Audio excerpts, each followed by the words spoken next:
Global expertise from San Fran to China. We are core consultants, not your average miner. DSC and Darby now confined to the house. And so now we bring you core from the couch.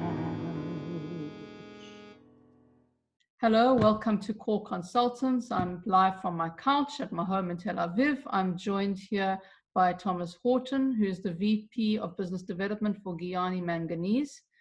Welcome. How you doing? Good, good. Where are you today? I'm at home, like the rest of the world, in London, central London. Yeah, and central London's on lockdown now too, right? Yeah, that's right. Yeah, it's deathly quiet walking around central London. The only people around are those that are queuing for the supermarket.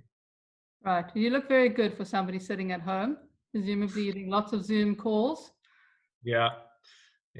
It's great. I mean, in the modern world, we have plenty of technology that connects us. So it's I mean, for us, it's business as usual. Really, we've been quite productive over this last month. Yeah, it's been a month really now.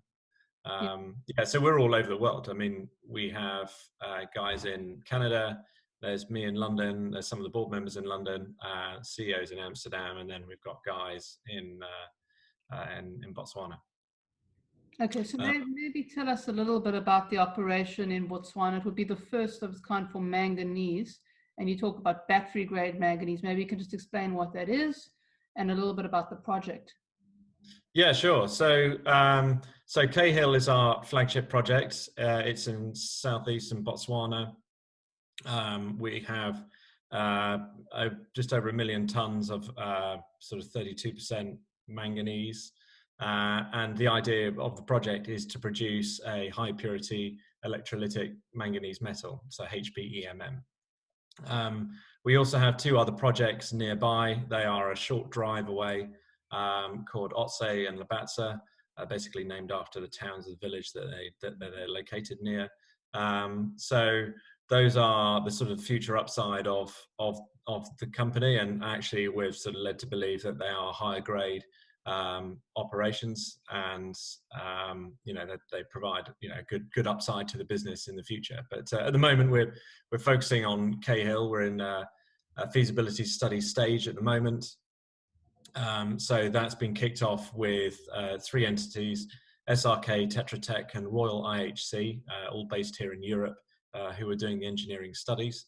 And we appointed them in December, and the last call we had, they were all set up at home, working from home, and seemed to be sort of plodding along with the feasibility study. So so in that respect, work's been continuing. We also recently announced that we had signed an agreement with Atradius, which they are a Dutch export credit agency, and it's an LOI, so it's currently non-binding, but it shows good progress with respect to looking at export credit agency-led debt, which is our sort of preference at the moment in terms of project financing, just because, especially in these very low interest rate environments, it makes a significant impact on your cost of debt. It was actually Royal IHC which helped us with that connection with the Atradius. But anyway, we're still looking at other potential export credit agencies. There are obviously plenty around the world, and with battery metals, especially Europe is very interested in promoting the trade of raw materials used in batteries into Europe. So those conversations are ongoing, and we're actually in the process of appointing an advisor to assist us actually with that process, because it looks to be quite complicated. Those that have experience with dealing with export credit agencies would be a significant help to us. That's what's sort of been going on more on the corporate side. Operational side, we have a drill program which is planned for the summer, and we are in the process of receiving bids from drilling companies to do that. As part of our feasibility study, we have to increase the drill spacing density across the Cahill deposit in order to convert the resource from inferred to indicated, so we can use it as a reserve. So that's when we will do some drilling, and so it seems as though we're not too badly impacted on that at the moment.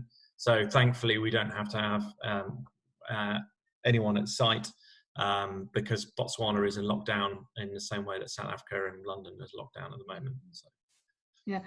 But yeah, so we're sort of quite lucky in the respect that we've got a lot of desktop work that we can be kept busy with at the moment.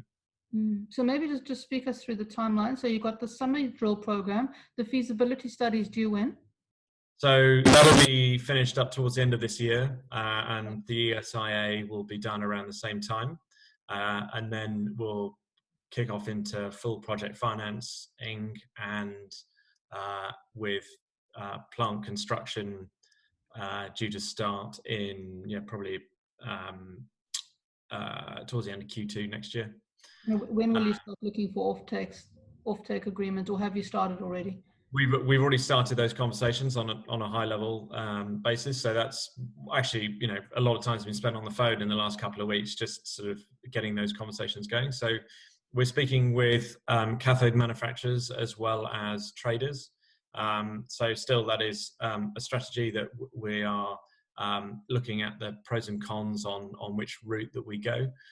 There are certainly advantages and disadvantages with dealing with both. But there are lots of people who are interested in manganese material that is high purity, that can be used in battery cathode manufacture. And you hear a lot about the changing or potential change in chemistries of battery going forward, but actually, from everyone that we speak to, it's they're at a bear case looking at 50% of the market over the next 5 to 10 years being NMC type batteries, so nickel, manganese, cobalt, with the bull case being over 70 to 80%. So manganese within the battery chemistry is certainly will still certainly be there, and the growth projections look huge, and it doesn't look as though many people are producing at the moment the grade of manganese that is required in those cathode chemistries. So we think we're ahead of the curve, and there's very few people that are looking to supply into that market. So so it's interesting. My background, a previous company I came from, is copper. So dealing with an offtake contract for copper is incredibly simple, because the spec of copper is fairly generic. But with manganese, it's there's still a very much growing market, and more people getting interested in that supply chain. So maybe you can just tell people, because I don't know if everybody's familiar. So 90% of manganese is used for the steel industry, and you want to produce EMM, or electromagnetic manganese for the manganese battery industry, or the lithium battery industry. What then is the difference, or the major difference, besides from grade or purity? It's low in deleterious elements, from what I understand, but which ones? Exactly. Yeah, so the deleterious elements is very key, and so the type of product that we're looking to produce is it's a high purity electrolytic manganese metal. So that is 99.9% manganese, and the important thing is that there is very little in the way of heavy metals in the non-manganese part of that makeup, and so especially selenium, and the manufacture of manganese or higher purity manganese in China uses a lot of selenium. So you've got a lot of product that is being produced in China, which is not of the grade that is required for batteries, and converting it into a selenium-free manganese metal is very expensive. Our process is an SXEW process. So we are taking a manganese oxide, solvent extraction into electrowinning, and then electro-refining. So it's quite a simple off-the-shelf process.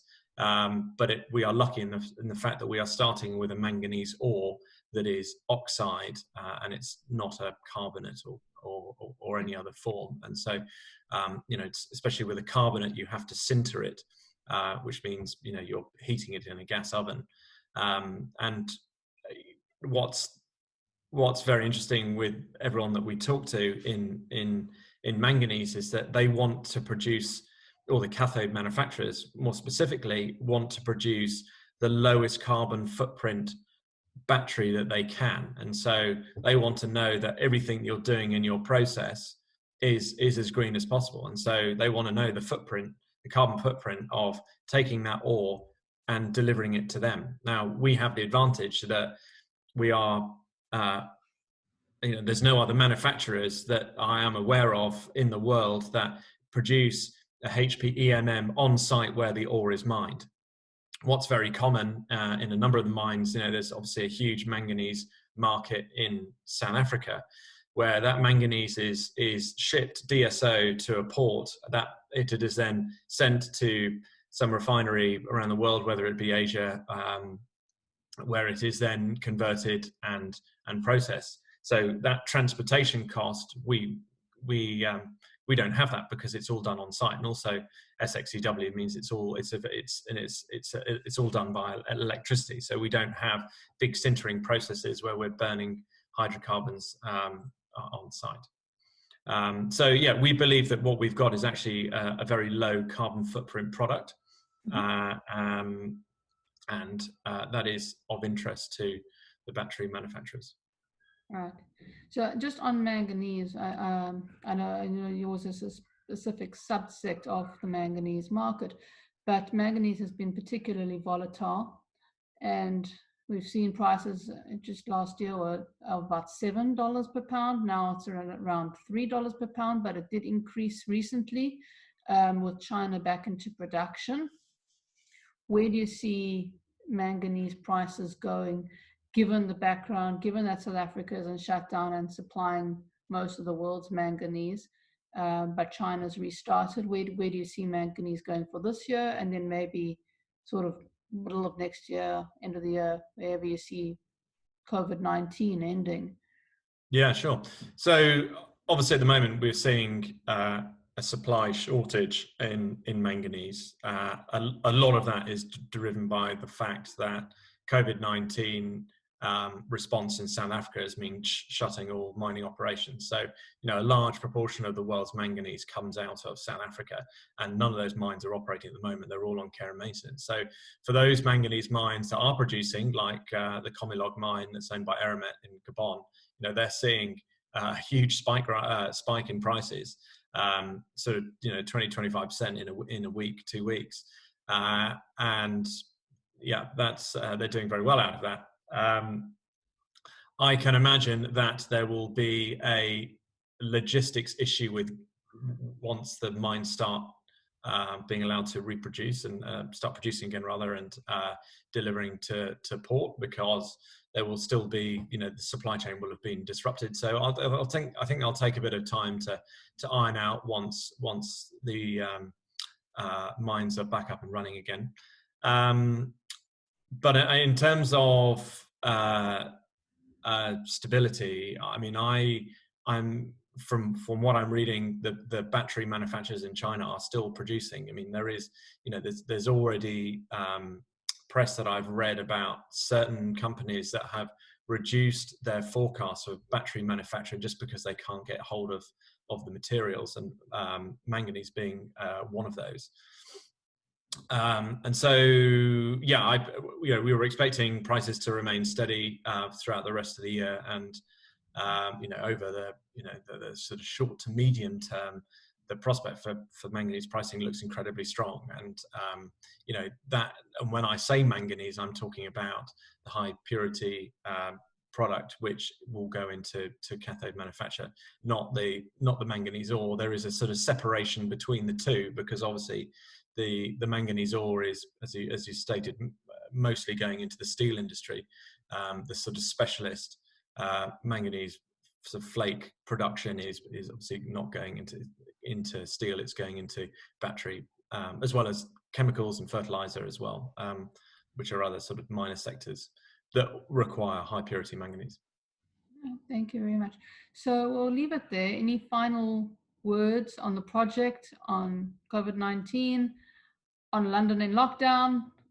Yeah, London lockdown. I mean, it'd be nice to it'd be nice to get on public transport and not feel like you're breaking the rules. I feel like every time I go out and about, I'm breaking the rules like I was at school many years ago. But no, I mean, it's important that everyone stays safe and stays at home. I was very lucky to have only had COVID quite mildly, so I'm Oh, wow, you've had it already. I feel lucky in that respect, but also, at the moment, I read that our Prime Minister is in intensive care, and that is incredibly scary. It's important that we all stay home and stay safe, and hopefully this thing blows over without causing too much economic disruption. And I'm sure the countries like South Africa and Botswana are looking forward to getting their economies back up and going, especially because they're hugely reliant on natural resources. And hopefully we can be a huge contributor to their economy. Absolutely. Well, thank you very much. Good luck. And thank you, Lara. Take care. You too. All the best. You too. Bye.